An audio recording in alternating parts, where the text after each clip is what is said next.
Good evening. Happy to have each one with us tonight and hope that you've all had a good week since the last time we were together. Excuse me. We're in Acts chapter 9, and tonight we begin with verse 40. But Peter put them all forth. Remember, he had been called to the house of Tabitha. She had died, and the people loved her. And why did they love her? Because of all the things that she had done for them. She was what we would call probably a really wonderful, caring person. She made garments for the widows, and they showed all these off to Peter. So now Peter put everyone out of the room, and he kneeled down and prayed, excuse me, and turning him to the body said, "Tabitha, arise." And she opened her eyes, and when she saw Peter, she sat up. And he gave her his hand and lifted her up, and when he had called the saints and widows, presented her alive. So we remember Jairus' daughter. She had been raised, and we remember the way that Jesus did it. He left some people in the room, but Peter got everybody out of the room. Basically, the same procedure was done. He prayed for Jairus' daughter, and he laid his hand on her. He touched her. Well, we see the same kind of thing going on here. Peter was basically acting like his Lord did, and he put the bystanders out. And next he did something else a little bit different than the Lord did. When Jesus raised Jairus' daughter, he went to her and took her hand and told her to get up. I don't have any doubt that he also prayed to his Father, because that's the kind of person he was on this earth. He was a man that was filled with prayer, and we see him praying often, over and over. But Peter prayed apparently for the power. I believe he was praying for the power to raise daughter. Jesus didn't have to do that. He just prayed, if I'm correct in that. And then he told her to arise. Now notice in both instances, the Lord and Peter took them by the hand and helped them get up. It wasn't necessary that he do that to help them to get up in these cases, but that's what was done. And you remember the Lord, when he raised Jairus' daughter, he left only the parents of the girl and two of the apostles with him in the room. So this is the first recorded instance that we have in the book of Acts for the apostles, or an apostle, I should say, raising someone from the dead. I don't have any doubt that it was done a number of times over the years. But there are three recorded instances where Peter was with Jesus when Jesus raised someone from the dead. So this was very obvious. And you also remember that when Jesus sent the apostles out on what we call the limited commission, he gave them power to raise the dead, as well as cast out demons and to heal the sick. And so this was not something that was uncommon to these apostles. Jairus' daughter's account is found in Mark 5, verse 40 through 41, and the widow of Nain's son in Luke 7, 11 through 15, and the raising of Lazarus in John 11, 36. These are the three instances where Peter was with Jesus when he raised someone from the dead. What do the fake healers today do when they fail to produce as they always do? What do they do? What do they say? Well, they blame the victim. not enough faith. They didn't have enough faith to allow this person to heal them, the fake healer.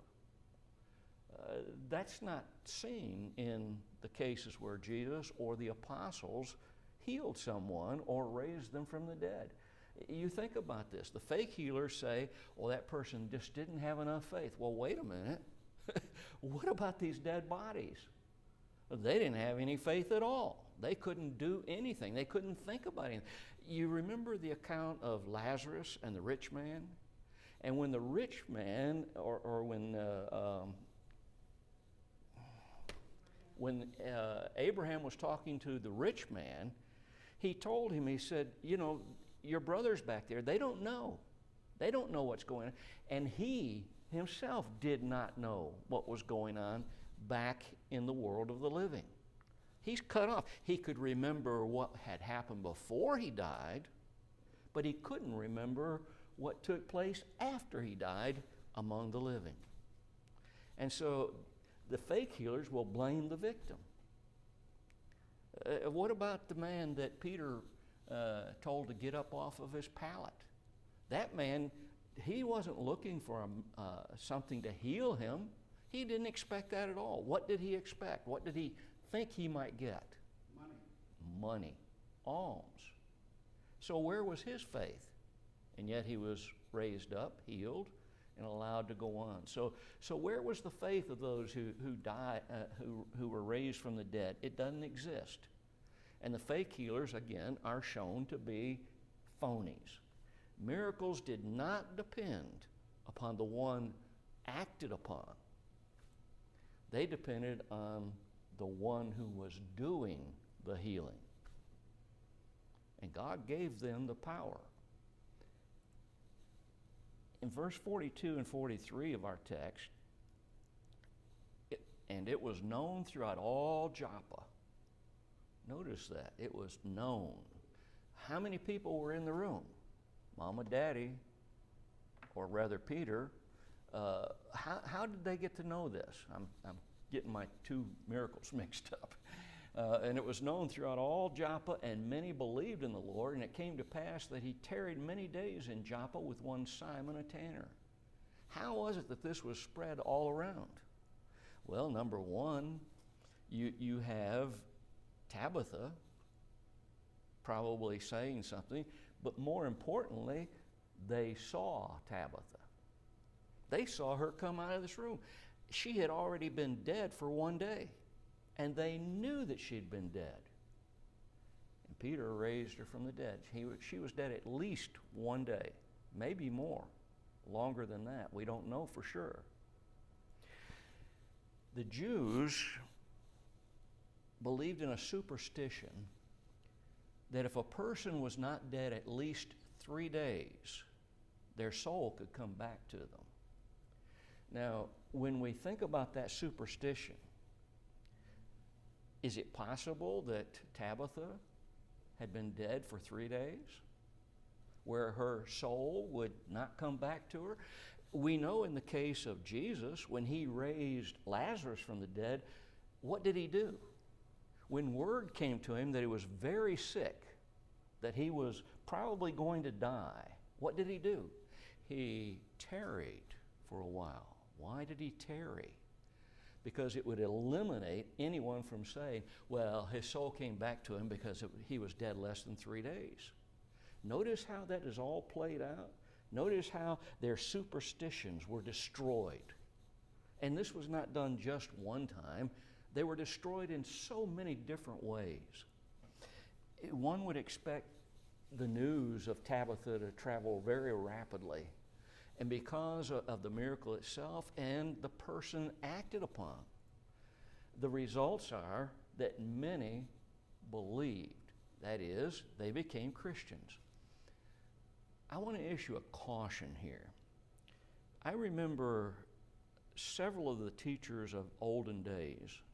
They believed that if a word was used in a particular manner in one place in the Scriptures, it was always used then in the same way. But the original word for believers that they believed and they were believers, that word is used in several different ways. It can mean one indeed who has obeyed the gospel and become a believer, but it can also be used and is used in the New Testament in other ways that has nothing to do with somebody becoming a Christian. So study the context very carefully when you find that word believe, believed, believers. Usually when the word believers is used, it almost always recognizes someone who became a Christian. But the word believed and believer, believe and believed in the past tense does not always mean that. So be very careful. I think that has, in my opinion, been used to designate someone as being a Christian in the context does not bear it out. So be careful with that. Did you have your hand up? Okay. Simon the tanner. Let's think about him. Preparation for the events are taking place for the next chapter. Where did Peter go after healing Tabitha? He went to the house of Simon the tanner and lived there. Now, what's important about that? It's important, I believe, because it shows that Peter, the things that were denied the Jew in the old law, that these things were starting to break down in his mind. Why do I say that? Because a tanner has to do what? He has to touch a dead body to do what he's going to do. He has to get the skin off the animal. Therefore, the animal being dead and touching the dead skin, he's got to touch the blood that is going to accumulate on that hide in order to tan it properly. He's going to have to, many times, the brain of the animal was used in the tanning process to help make the hide pliable. So a tanner, by profession, is going to have to touch dead bodies. But under the law of Moses, the touching of a dead body made one ceremonially unclean, and it made anything that he touched unclean. Book of Leviticus is very strong in teaching that about the old law of Moses. So again, where did Simon Peter go after healing Tabitha? He went to the house of Simon the tanner. Food preparation in that house? How's it going to be done? The tanner's going to have to touch the dead bodies. What he touches, what his family touches, if he had a family, is going to be ceremonially unclean for a Jew practicing the law of Moses. So I believe this is a preparation already showing that Peter has begun to realize that some of these things of the old law, they're just no longer valid.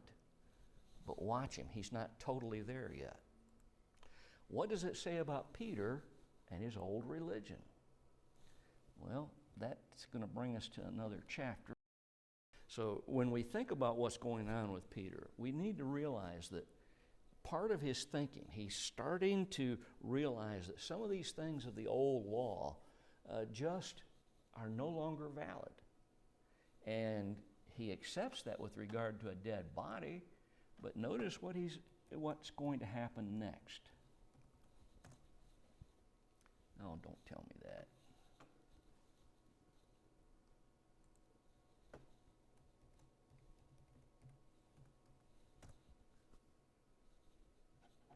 You better crank up.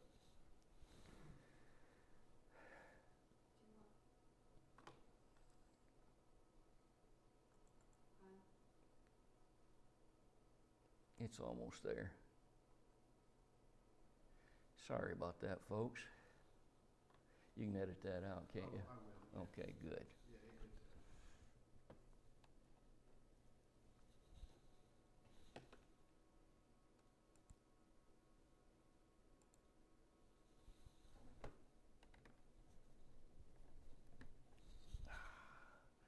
So that brings us to chapter 10.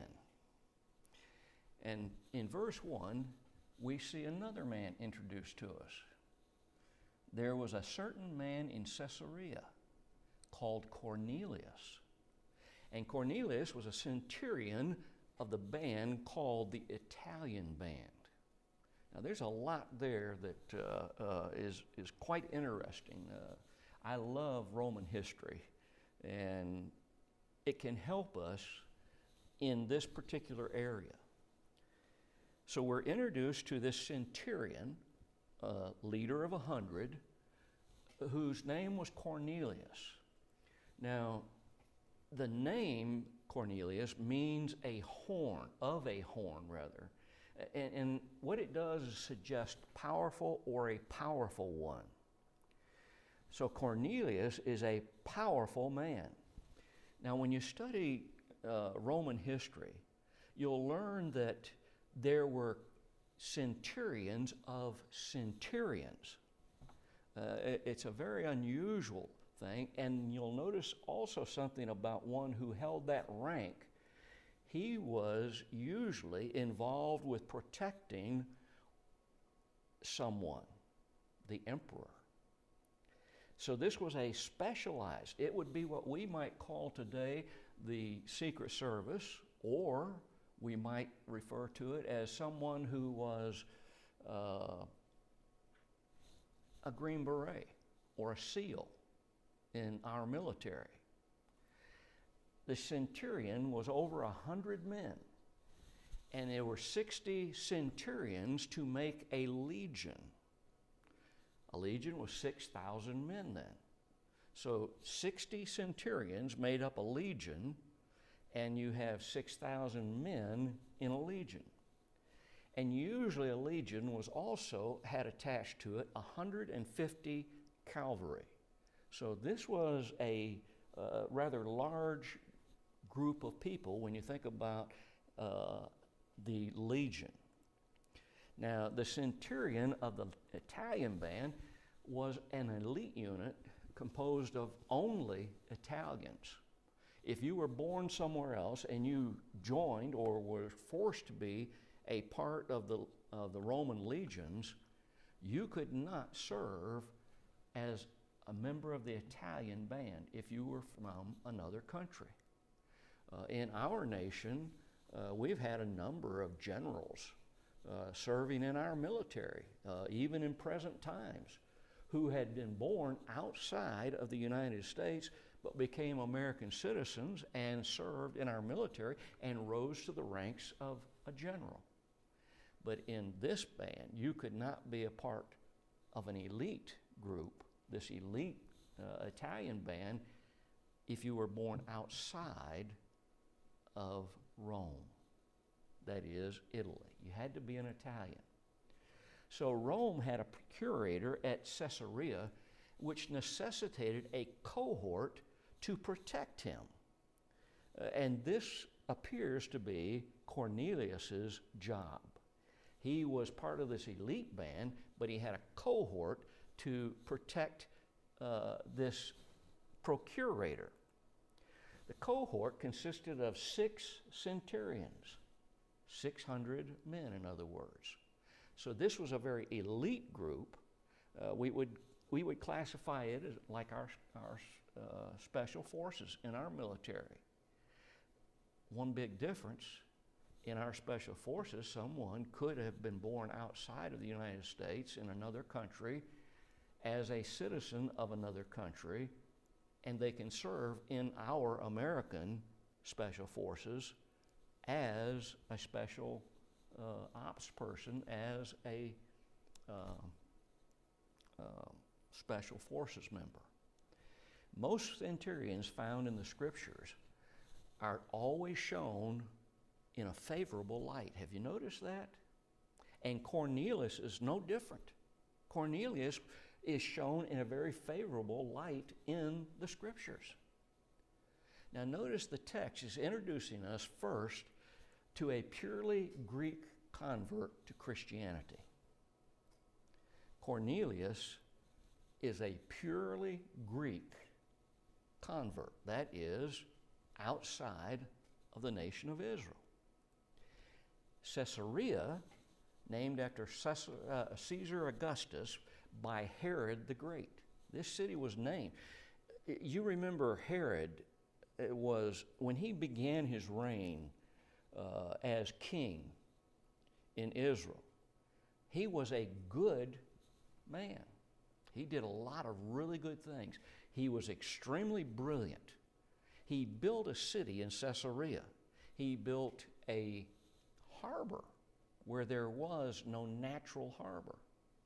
And it was extremely useful to the people of that time in transferring goods from one place to another. So Herod built this city, and then he named it Caesarea in honor of Caesar Augustus. He built the city and the seaport built by himself. It was the capital of the region, very important place. And in Caesarea, we find a very important person with regard to Christianity. A man named Philip, who had taught the Ethiopian eunuch, made his home in Caesarea. You remember after he converted the Ethiopian eunuch, he traveled through that region up to Caesarea and then settled there as his home place. And he had some daughters that were very important as well. They were prophetesses. Paul was imprisoned there in Caesarea until he was then sent to Rome. You see how important this place was? And we'll get to him later in that imprisonment, but for now, just showing the importance of this city. So here's an interesting thing about Peter.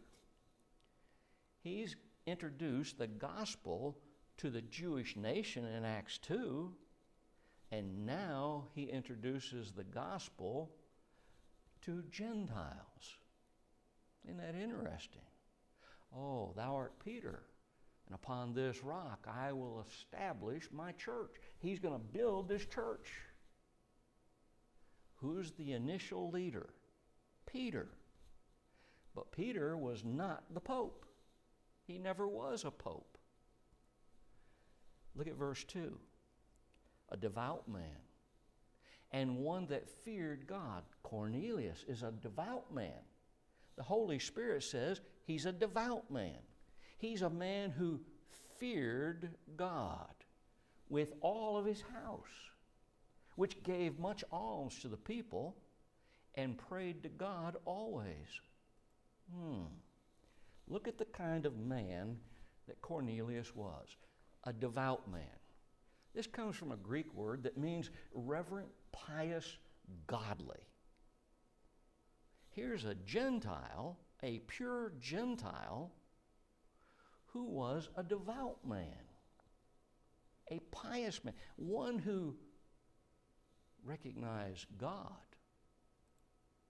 It pictures a man who not only is considered devout, but he's a man who respected and who loved God. And this kind of man, if you can convert someone who truly believes in God, although they've misapplied that belief to something else other or a false religion, if you can convert that man, he's going to be one who is very sincere, and he's going to do his best to obey God. I think we mentioned last week when I was a student at the Memphis School of Preaching, and when you were a student down in Florida, many of our classmates didn't come from those who started out with their family as believers in the Christ. They started out as denominational people and learned the truth, and thus were willing to give up their former religion to now serve the God of heaven. But notice something. Even though Cornelius is described as a devout man, a lover of God, a man who pictured or respected God, who wanted to serve the God of heaven, he's still lost. He needs salvation. This context is going to show us that. He's still lost. Just because a man is religious does not mean that he is saved. Isn't that interesting? Here is the example, the best example that we have in the Scriptures of a very religious man, but he's not saved. Just because he worships the God of heaven does not mean that he's saved. He feared God. The word here is, the Greek word is phobeo, to be alarmed. By analogy, to be in awe of or revere something. The word also can signify someone who just has an abject fear. But when it's used in a context such as this, it's showing one who is alarmed by what he sees, but also, by analogy, to be awed and revere the God of heaven. He recognizes the power of God. There is a sense in which you and I must fear, be afraid of God. Is there not? Isn't that right? We have to be afraid of what He can do if we refuse to try to obey Him. He can cast us into eternal hell. A just judgment. God will, on the day of judgment, make just judgments. But they will be coupled for those who strive to believe and obey Him with what?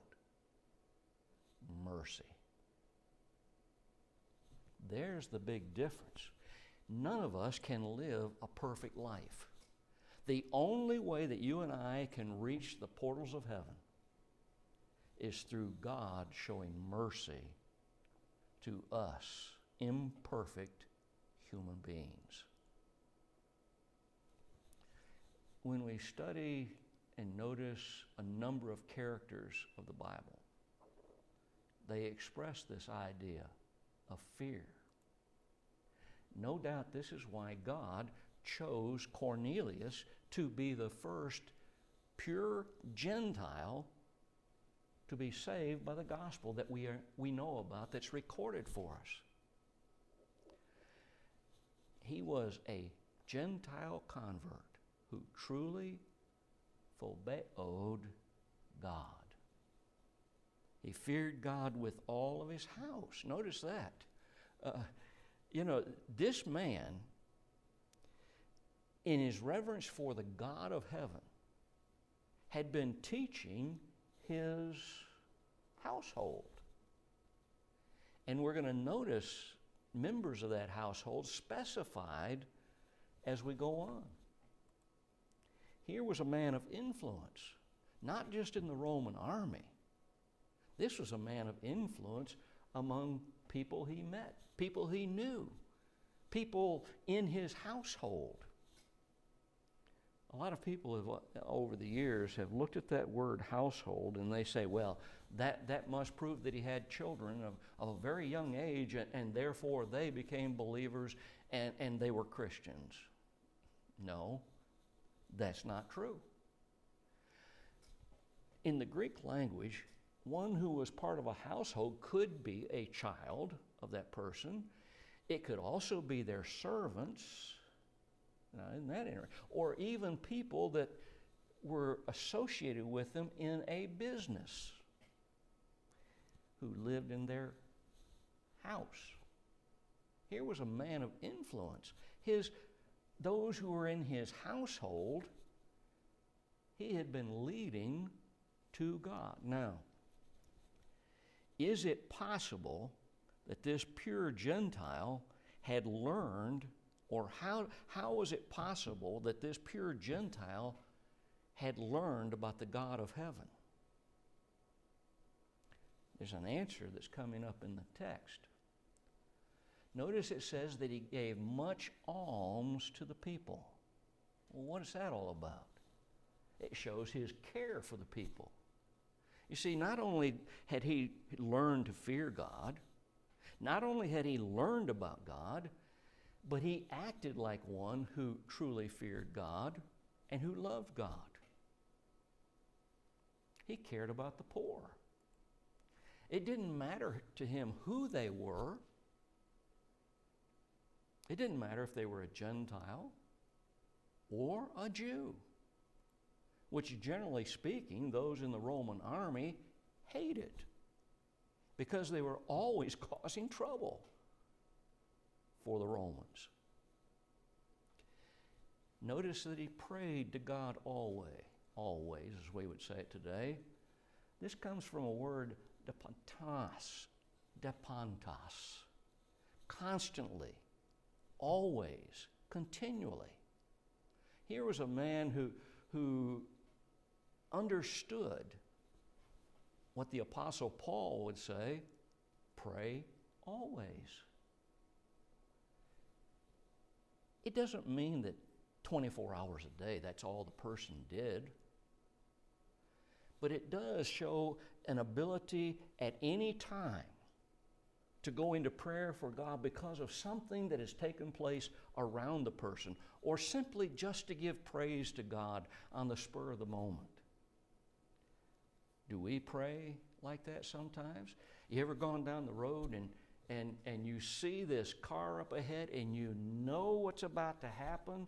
They've crossed the center line and you know they're going to hit that car in front of them that's coming the other way. You ever gone to God instantly in prayer, hopefully with your eyes open, and pray that nobody dies? Or you ever seen a bad car after the fact and you pray to God hoping that nobody was dead or injured so badly that they're going to be permanently affected by it? We as Christians need to be people who can pray at any time. Cornelius is portrayed by this word always in the way that it, in our English, from the Greek, constantly, always, continually. He was a man of prayer, a lot like our Lord, wasn't he? Remember 1 Thessalonians 5:17, pray without ceasing. That's how we're to be. Being able to instantly go to God in prayer with our petitions. And he knew who to take his cares and thanksgiving to. You know, I look around and I see different things. For instance, recently there was a football player that suffered a terrible tragedy on the football field in a professional football game. He had a heart attack. And luckily, they had the means available to quickly shock him back into, back into life. He didn't lose his life he had. They wouldn't have got him back alive. And all of the football players from both teams gathered out on the football field. And they knelt down, and even the announcer on live television, I thought this was absolutely great, offered up a prayer on his behalf. But who were they praying to? Yeah, I know. Everybody will say, well, they were praying to God. But were they really? They were trying to. A lot of the prayers that we see that are supposedly going up to God are by people who are not Christians in reality. They have not believed the instructions that God has given and serve the God of heaven. They try to, and that's commendable. But they need more knowledge. They need to know the real God of heaven, who can be both angry and loving at the same time. Angry against sin and loving those who are trying to get out of sin. He knew who to take his cares to. He knew who to take his thanksgiving to. And interestingly, God heard that sinner's prayer. I hear people sometimes say, A sinner can't have his prayer answered. But wait a minute. Cornelius was not a Christian. Cornelius knew about the God of heaven. He had probably learned it from the Jews, as we'll see later. But he was not a servant of Jehovah God yet. He had not obeyed the gospel. But God heard his prayer. Why? You ever thought about this? Why did he hear his prayer? Because he wanted someone to help him understand the truth about the God of heaven and how to be obedient to that God. That's what he's looking for. What did he see? He's praying to God and he sees a vision, evidently about the 9th hour of the day, the standard time when the Jews gathered to offer their prayers. An angel of God coming to him, remember the word angel means a messenger, and saying unto him, Cornelius. And when he looked on him, he was afraid and said, What is it, Lord? And he said unto him, Thy prayers and thine alms came up for a memorial before God. He saw a vision. A vision appears to be something that takes place while a person is awake. A dream is while he's asleep. We know that Isaac saw, or rather Jacob saw, something in a dream, a ladder coming down, angels going up and down, at a place called Bethel, which means the house of God. Here was a vision. Evidently, while he was probably looking up toward heaven, that was usually the standard body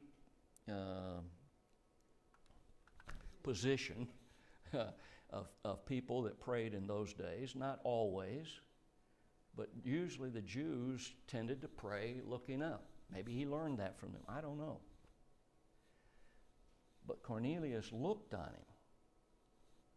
We know it's the 9th hour, the hour of prayer. That's 3 p.m., a standard time for the Jews to pray. And he appears to be praying as this vision is granted to him. Notice how verse 2 ended. Was he looking for an opportunity to pray? Did he make this a standard time when he was always praying? Was he looking for some particular reason? We don't know. Do not people who love someone look for opportunities to talk to them? If we love God, do we look for opportunities to talk to Him through our prayers? An age-old question, I believe, is anticipated here. We talked about it already. Does God hear a sinner's prayers? My answer is yes and no. You say, well, wait a minute, Bob. How can it be yes and no? How can it be both yes and no? What determines if a sinner's prayer is heard by God? When that person is searching for God, trying the best he knows how to serve that God, but he needs more information. I've always believed that if someone really is honest of heart enough, that if he learns the truth, he will obey the truth, that God will help him in some way. Today, not by miracles as it was done in this account, but by the providence of God. If there's someone in a foreign nation who is honest enough that if he learns the truth, he'll obey the truth, I believe that God makes a way for him. And I believe this context shows that. Here was a man who did not truly know the God of heaven, who did not know what to do under the Christian age to be an obedient servant of God, but he's trying. Look what God does. It's an attitude of obedience.